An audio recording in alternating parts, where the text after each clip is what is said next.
Okay, welcome everyone. Excuse us for just being a couple of minutes late, just sorting out some technical things. Welcome everyone to Ammonia Energy Live, a monthly series where we explore the wonderful world of ammonia energy and the role it will play in the global decarbonisation transition with an Australian twist. I just want to begin by acknowledging the traditional custodians on the land on which we meet today, and I pay my respects to elders past and present. I'm calling in from Wurundjeri country in Melbourne, and I extend my acknowledgement out to country wherever you might be in Australia or around the world. So we're very excited today to have our first research session, and we're going to look at some of the latest developments in next generation ammonia synthesis research. Where are we on the path to commercialisation? What are some of the key next steps for academic researchers to realise the full potential of these next generation processes and technologies? Joining us to explore all this is Doug Macfarlane, Professor and leader of the Australian Centre for Electromaterials Science Energy Program at Monash University. He's going to be interviewed by two members of his Monash team, Irina Simonova, Research Fellow, and Rebecca Hodgetts, a PhD candidate. We encourage you to submit questions during the webinar via the questions box in your go-to menu. We'll try to answer the easy questions as we go, or if time gets short and the question is a good one, at a future webinar. Please keep the feedback coming on future webinar topics. We're keen to tailor this series to answer your burning questions. And if you can't make an event and it's a scheduled time, please don't worry, register. You will get a link to watch the recording shortly after the event finishes.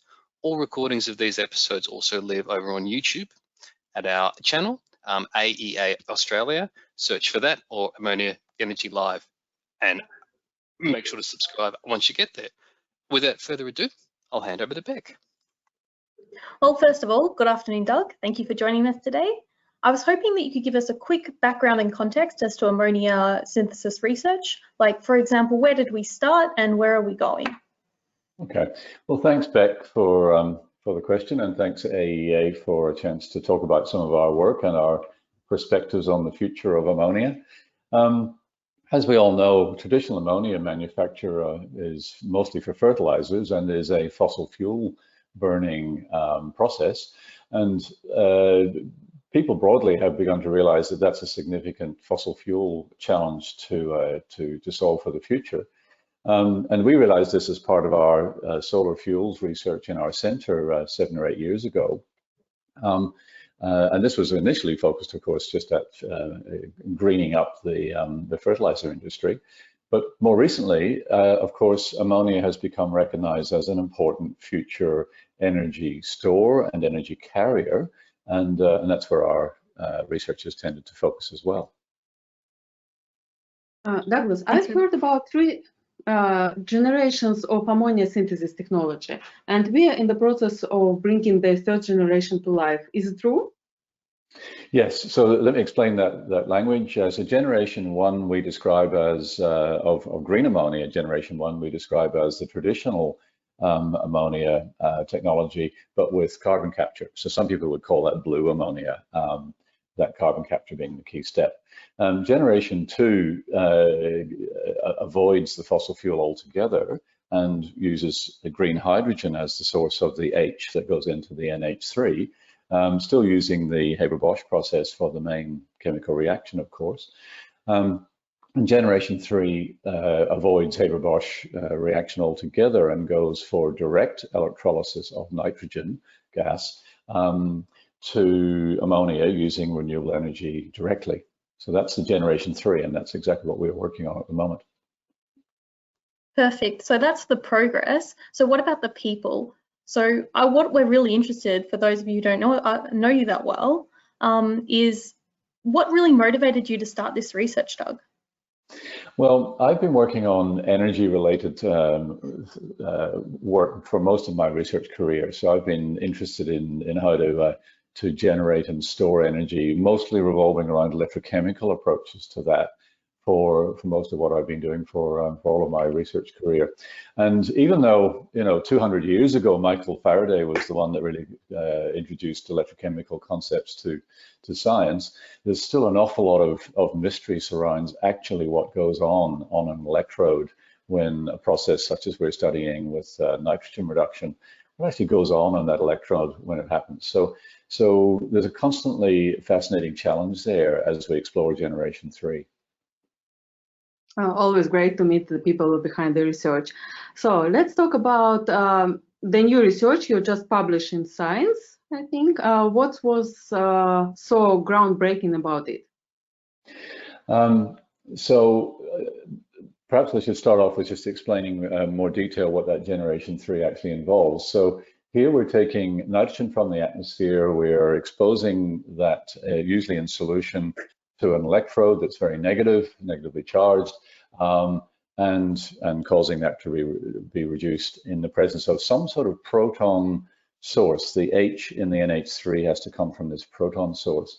And in the previous work from us and others, the proton sources that were being used weren't particularly stable in the bigger picture of what was going on in the cell. This thing has to be recycled constantly over a long period of time.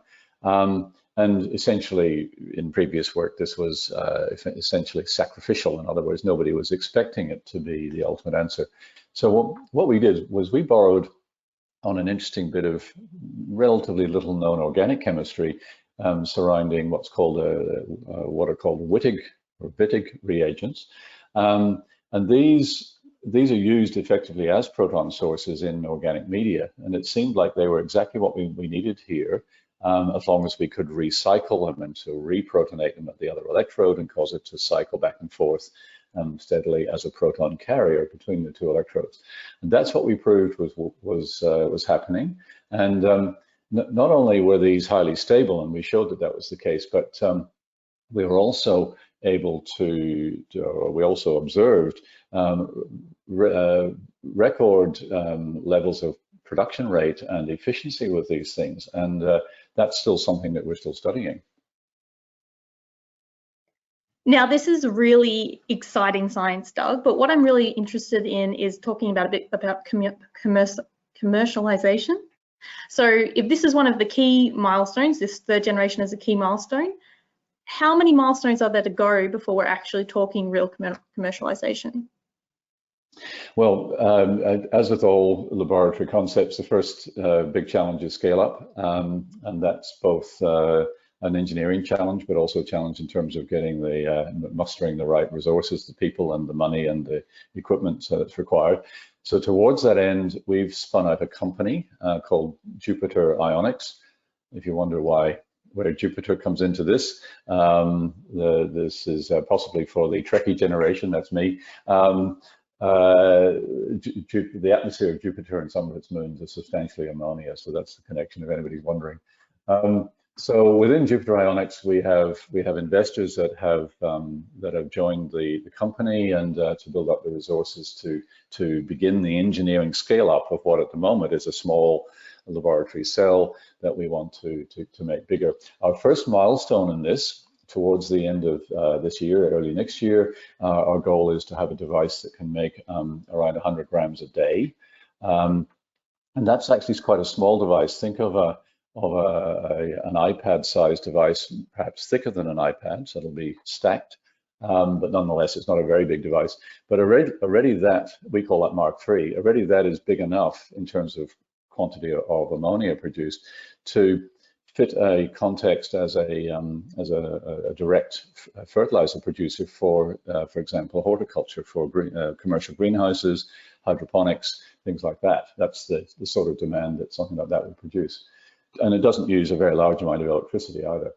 And then in the slightly longer term, we have what we call a Mark IV device on the books that we're beginning to develop the engineering around, which is designed to produce 10 kilograms per day. And that itself will then become an important commercial device in its own right, but also sort of show the way in terms of scale-up engineering towards even bigger devices. Thank you, Douglas. You already partially answered my next question. And looking ahead in a few years, where can you see this third generation technology popping up? Right. Yes, I sort of half answered that, didn't I? That the first generations really they're quite small in terms of productivity, but we're recognizing a real demand for distributed production of fertilizers in particular. In the horticulture industry, in hydroponics, as I've said, and even at a slightly larger scale in larger scale agriculture, broad acre agriculture, for example. And we've had very significant interest from various parts of the agricultural sector in Australia. At a slightly larger scale, we're aware of a significant market for NOx mitigation devices, which currently use ammonia to mitigate NOx, as in it's the reaction between ammonia and NOxes in a gas stream, produces N2 and therefore cleans up the gas stream. Being able to generate the ammonia on demand and as needed is a huge advantage in that context, and there's quite a significant market for those.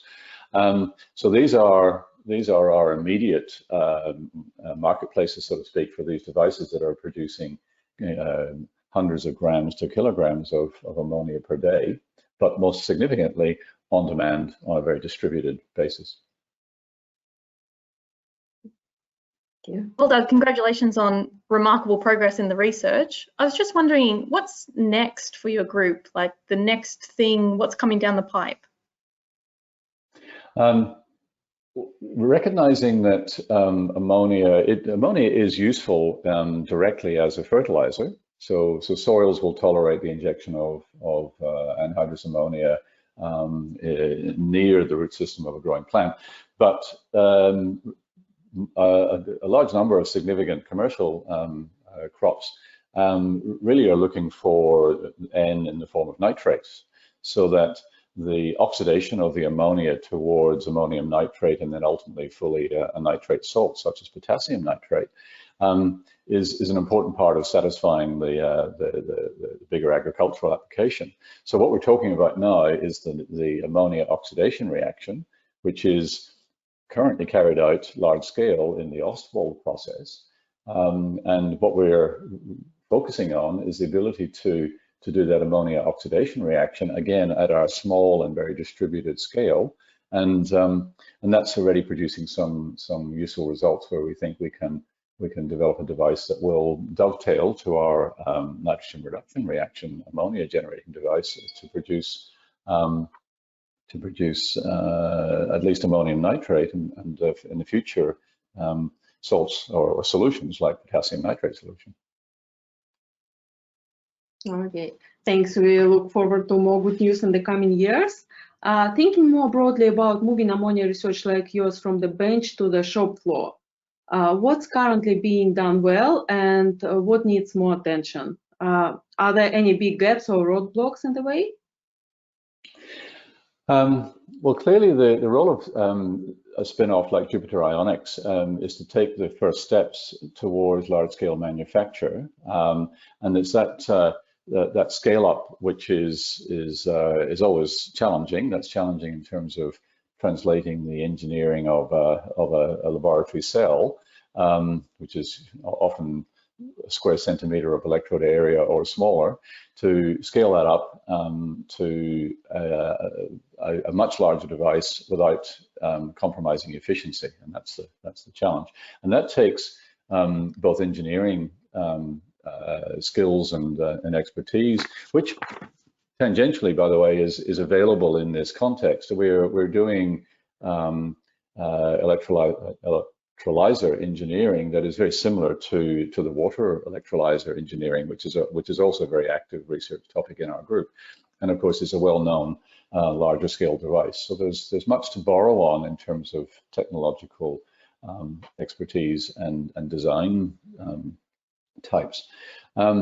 The other challenge there, of course, is attracting capital to fund all of that development. The bigger the device, the order of magnitude greater cost there is in getting that first prototype built and working.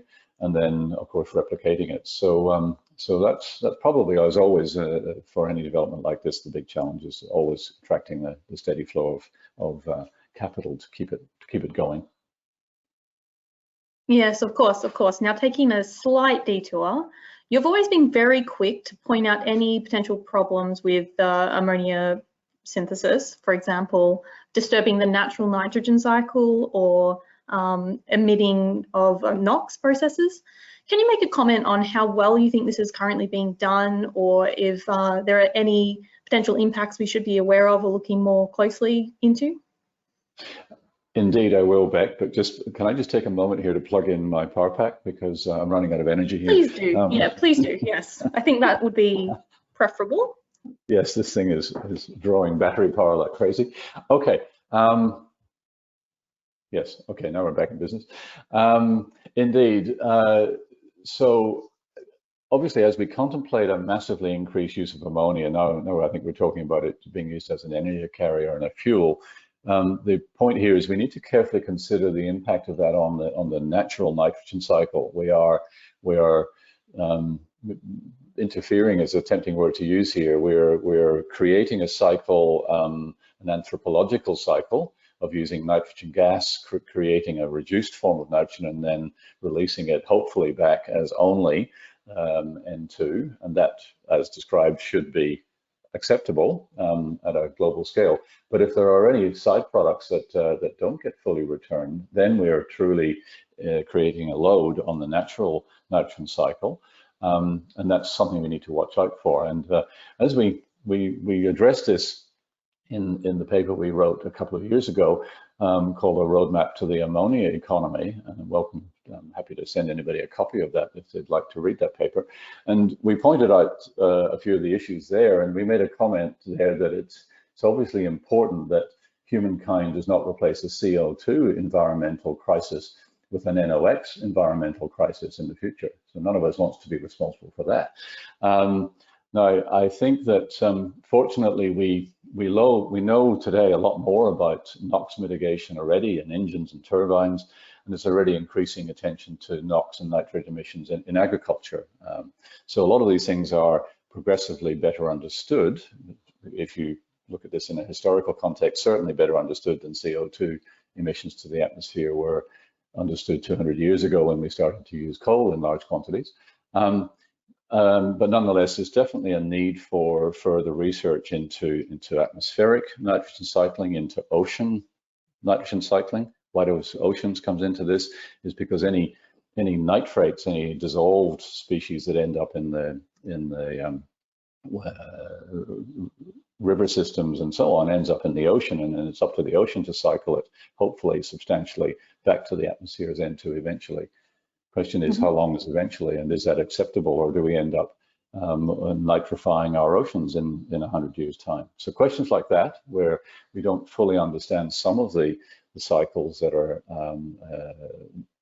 present in systems like the oceans, need a lot further research, and I think we'll continue to always make a lot of noise encouraging people and funding agencies to make sure that that kind of research gets plenty of attention and support in the future.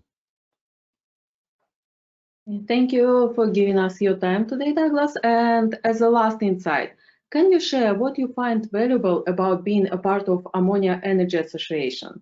And what can the wider association's network do to help accelerate well-executed energy transformation? Look, the Ammonia Energy Association has been currently is a tremendous source of information. The regular updates that they publish for everybody is just tremendous. In Australia, we've been running for several years now. We're coming up to our third annual meeting in this area, and those have clearly been a very important forum for exchange of visions, exchange of views and challenges, and importantly understanding marketplaces. For example, in one of the very first ones, I think many people were surprised at the level of interest in the marine application of ammonia as a shipping fuel. This is now understood very clearly today, but 2 years ago that was an interesting new perspective that a lot of the community hadn't really understood prior to hearing about it from some of the people in that field. So the AAA is providing a tremendous forum for that kind of conversation to take place on a very widely accessible forum. Thank you, Douglas. Julian? Wonderful, wonderful. Thank you, Ira.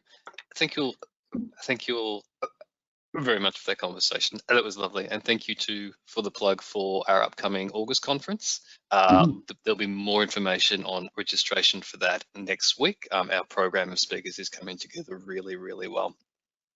I might go through some audience questions with you, Doug, if that's all right. We've got some lovely pre-submitted questions and a couple of live. Laurie asks what the total energy consumption for the third generation eNRR process is, and how that compares to other ammonia production processes.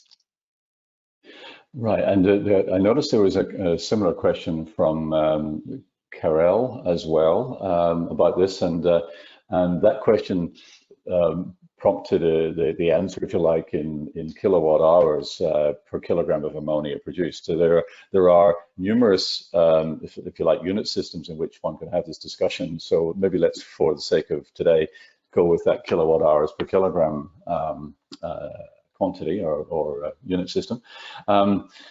So to start with, Gen 3 has the theoretical potential to easily match the current day steam methane reforming plus Haber Bosch. So that's the traditional technology. Important to separate it into those two component parts of the process: steam methane reforming to make hydrogen from natural gas usually, and then that hydrogen going into the Haber Bosch catalyst step.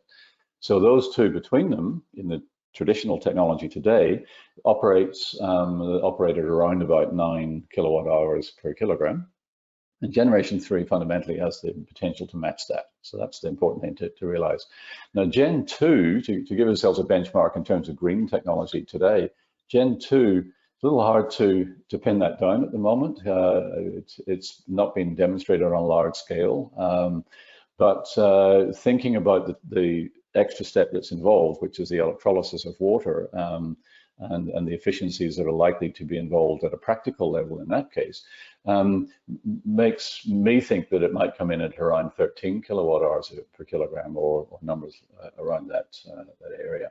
Maybe improve with improvements in hydrogen electrolysis. But there's an unknown there yet, which is what is the cost, effectively the energy cost, that's going to be involved in some form of either electrical energy storage up front or hydrogen storage in the middle, in order to match the needs of the Haber Bosch process with the intermittency of power supply, right? And that's quite an important feature of or issue, if you like, in that Gen 2 approach.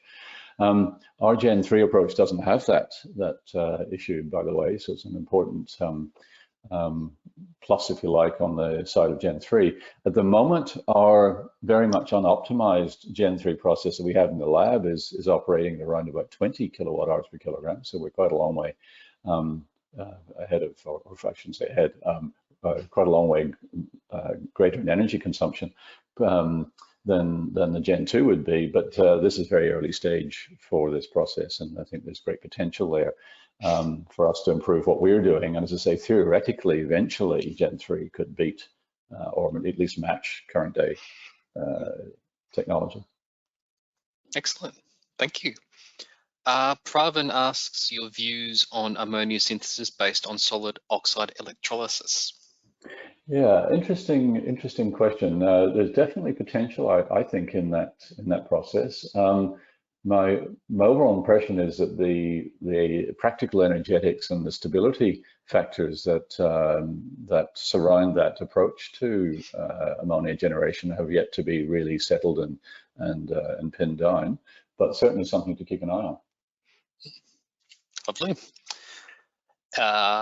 Gerald asks, are there already processes of industrial scale for synthesis of ammonia without the energy intensive Haber Bosch process available? So there really isn't anything that avoids apart from Gen 3, there isn't anything that actually avoids the Haber Bosch process, if that's the question here, directly. So Gen 3 avoids it.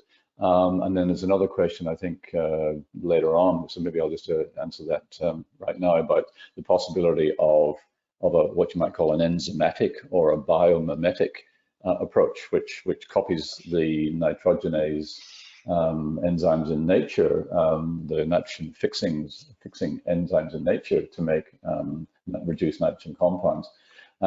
So those are really the only two alternatives that are on the cards at the moment. And I think the energy cost overall of the enzymatic approaches isn't looking, I would say, encouraging. Maybe there is one further that I should mention here for completeness, which is the plasma-related approach, which has been in the subject of a number of papers recently. Again, the practical energy cost of such a device isn't all that clear at the moment. But to me, it looks high. Excellent, excellent. Suchi, who's also in the audience with us today, has a couple of questions. You've already answered their question on the ways of cracking nitrogen gas directly into ammonia, mimicking an enzyme process. But what's your perspective on the way eNRR research should progress after the success of lithium-mediated ammonia synthesis? Yeah, so there's sort of two ways forward, I think, from where the field as a whole is today. One is the area that has been the subject of quite a large number of papers, but most of them, in fact, in our view, reporting, shall we say, false positive results because of the difficulty of doing this sort of research, which is the novel electrocatalyst material to reduce nitrogen. So electrocatalytic materials, definitely an ongoing area, but one to be somewhat carefully skeptical about, I think, until the field really learns how to do it right and not publish wrong results. The other field that has been around for a while that is sort of quietly achieving, shall we say, is the homogeneous catalyst. So these are often organometallic type compounds and metal-centered compounds that can grab nitrogen and then activate it, stretch the bonds, and allow it to be broken in solution. So not on an electrode at this point, but in solution. And then the strategies for making that practical are either to use a redox shuttle, which is becoming close to our mediated approach, a redox shuttle that shuttles between the electrode and the solution to regenerate the catalyst, the homogeneous catalyst, or to find ways of tethering that catalyst onto the surface of an electrode. So the research field starts out by proving that the catalyst can work in solution, but then later gets tethered to the electrode to do its job. So both of those things, I think, are going to bear fruit in the future. That's excellent. Suchi's live question was about the possibility of aqueous mediums for the eNRR reaction. So I think you've answered that. Was there any further comment on the idea of an aqueous medium? Look, I think fundamentally aqueous is possible. By that I mean, if you look at just at the thermodynamics of the situation, then yes, you should be able to reduce nitrogen in a range of potential, of electrochemical potential, that doesn't produce huge amounts of hydrogen. So at some point or other, hydrogen hydrogen production from water becomes the limit. So it's thermodynamically possible. So the challenge then is catalysis. So we've got to get the catalyst right that can do this job. Excellent. Lots of questions, lots of interest today. This is fantastic. Brian asks about the conversion of cars to ammonia, but in a broader sense, would something like Generation 3 technology ever be applicable for fueling applications? I'm sort of thinking about what that question actually is. Here's a concept, if you like. I mean, it could certainly be possible that a medium-sized electrochemical ammonia generator could be sitting underground underneath your local petrol station, but it won't be a petrol station anymore. It'll be an ammonia station, or we'll give it some sort of brand name that gets rid of the word ammonia, perhaps.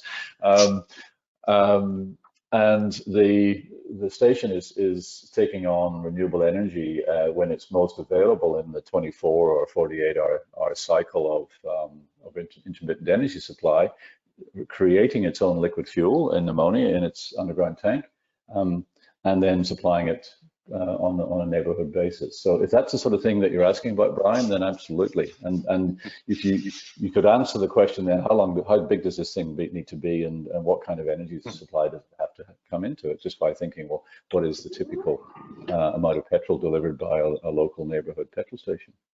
Yeah. Wonderful. Excellent. One last question, and one we've certainly never had before on Ammonia Energy Live. This comes from Dane. The role of supercomputing and quantum computing in ammonia synthesis research. Is this something that you've come across or see a role for in the future? Look, absolutely. I mean, in the materials research area, that comes down to machine learning and AI in terms of both understanding catalysis and then designing new catalysts to do the job. Working with the principle is to work with a huge database of information about existing catalysts and then learn. The machine's job is to learn the patterns that otherwise the chemists have to kind of figure out in their heads.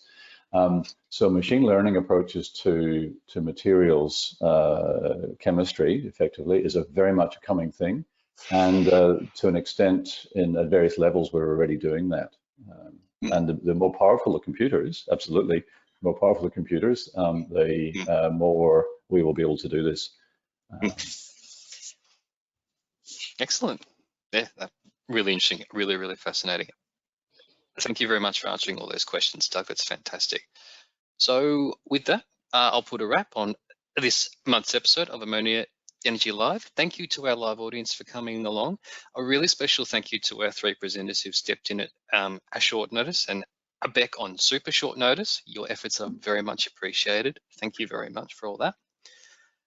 So coming up next month, we have IHI Corporation, an overseas guest, our second overseas guest, but one that is very, very relevant for the Australian ammonia energy community.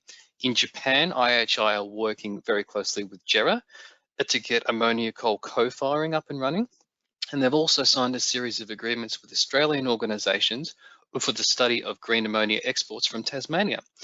Undoubtedly, IHI will be a key player in enabling green ammonia export from Australia.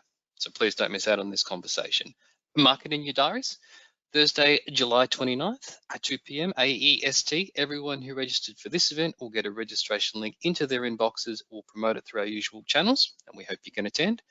So thank you very much to Doug, Ira, and to Beck, and we'll see everyone next time at Ammonia Energy Live. Thank you. Thank you.